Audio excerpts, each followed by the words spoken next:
I count him braver who overcomes his own desires than him who overcomes his enemies, because the hardest victory is victory over self.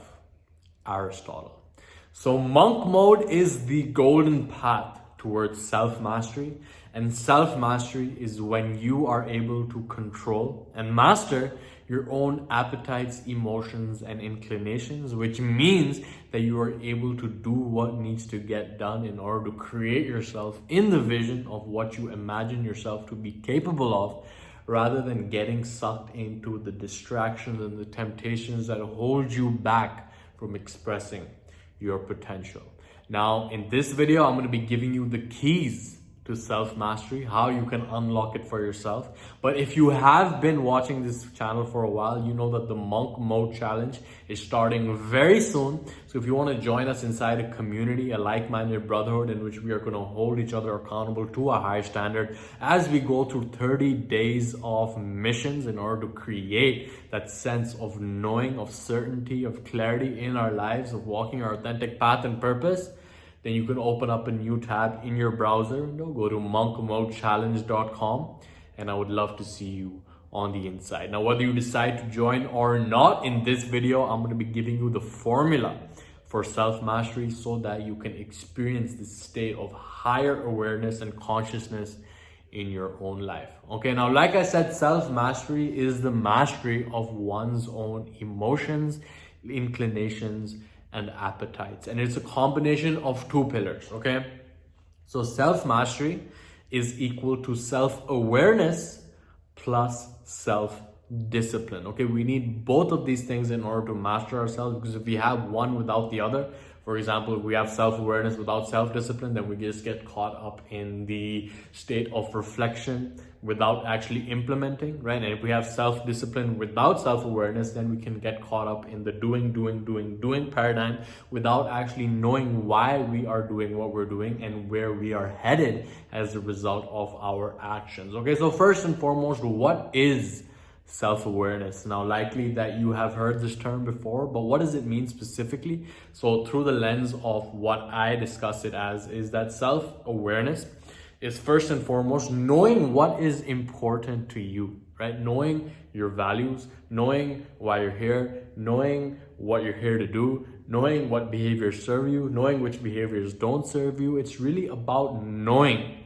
what your values are. Okay, do you know what your values are? Because if you don't, then this is an opportunity for you to pause this video and really ask yourself, what is important to me, right? Who do I want to be, right? How do I want to express myself? How do I want the people around me to feel when I am around them, right? It's very important to have an awareness of that vision, of that character that you intend to embody, so that you can consciously begin to live into it, right? So then you have these values, all right? And then the second part of self-awareness is constantly evaluating whether you are living in alignment with those values or not, right? Every single week, every single day, right? Every single month, like whatever time period you want. Like personally, I do this every single day. I do this every single week. I do this every single month, right? Evaluating whether I am living in alignment with my own values or not, right? And if I'm not, there's no judgment, there's no shame, there's no guilt, there's just awareness. And then I can use that awareness to then understand what needs to be done moving forward tomorrow, in this next week, in this next month, for me to live into my values, right? Evaluating every single one of my behaviors and habits, whether they align with what I told myself is important to me, right? Because it's way too easy in the world that we live in to get distracted, to get into temptation, to be surrounded by people that don't necessarily hold us to that higher frequency, and then we get off track, right? So monk mode is about getting that self-awareness so that we can live into that ideal, so that we can constantly and consistently close the gap between who we are and who we are capable of being. Okay, that's the first aspect of self-awareness. And inside the challenge, I give you the tools and processes that I use myself in order to do this. But like I said, you can come up with your own if you don't decide to join the challenge either. Now, the second aspect of self-mastery is that of self-discipline, okay, which can be defined as the ability to do what needs to be done regardless of how you feel. Okay, and this is really the difference between success and failure in every area of life. And there's a quote that I read that there are two types of freedom, right? The first type is the false type of freedom, whereby a man can do what he wants, right? Now, the second type of freedom is the true freedom, whereby a man is able to do what he ought to do, meaning that you are free to live into your purpose. You are free to express your duty. You are free because you are living in alignment with your vision and your ideas, right?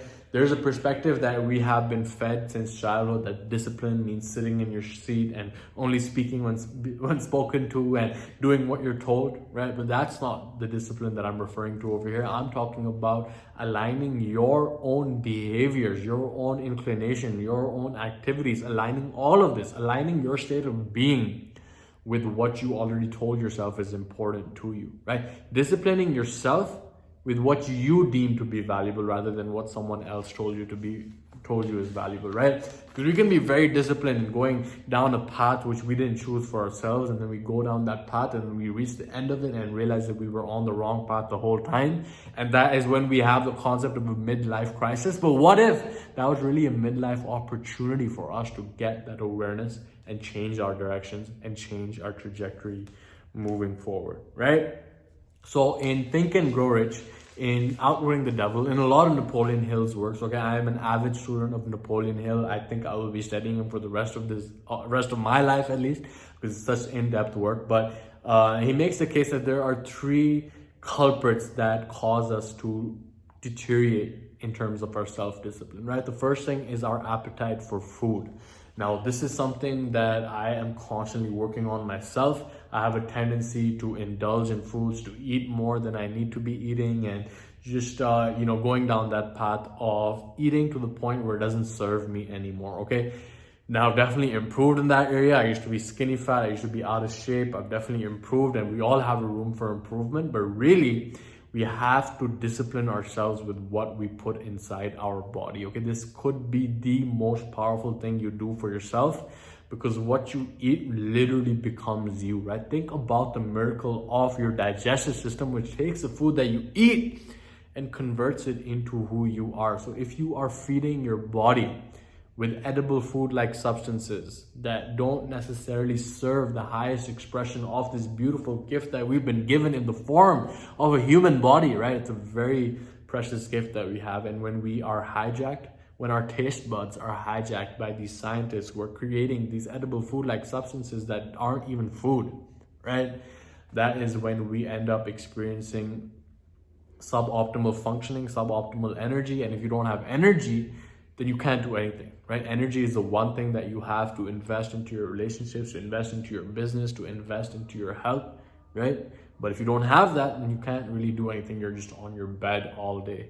So very important to practice discipline in this area. And the second area that Napoleon Hill tells us is the desire for sex expression. Okay, now if you've been watching this channel for a while, I made so many videos on semen retention, how it is so important to understand that the source of our creative energy lies in our semen. And as Napoleon Hill writes in his books as well, that if men spent just half of their energy towards, if they were able to direct just half of their sexual energy towards creating wealth in their lives, towards creating their goals in their life, if they're able to transmute that energy, right? If they spend half the time transmuting that energy towards what they want rather than thinking about lust, then no man would ever know poverty, right? So many of us have been hijacked by pornography that makes us go down the path of getting that instant dopamine fix by busting a nut. But what that does is makes us feel good in the moment so that we repeat that behavior again and again and again. That is what is known as dopamine hijacking of our mind.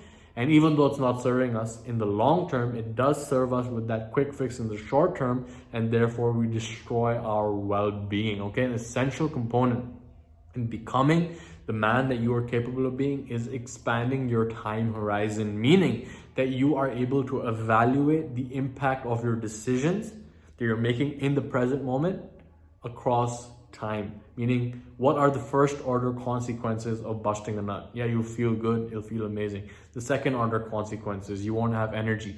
Third order consequences, if you don't have energy, you can't direct it through to your work. Fourth order consequence, if you don't direct that through work, you can't generate income. Fifth order consequence, if you don't generate income, you're going to be stuck in the same place that you are, right? So really beginning to expand what you look at in terms of your decisions. Like, I'm making the decision right now. What's going to be the impact 1 year from now, 2 years from now, 3 years from now, 10 years from now? If you can really expand your time horizon, then you will truly begin to master your own appetites, inclinations, and emotions as well. Okay, so that is a quick look at the golden path towards self-mastery, which is really the essence of monk mode, which is mastering our own mind, right? If we can master our own mind, then the world is at our hands, right? The world is at our fingertips. We can go and master the world as well. But it starts with mastering yourself. In fact, there is nothing other than yourself, right? You are experiencing through the lens of your own consciousness. And if you can master your mind,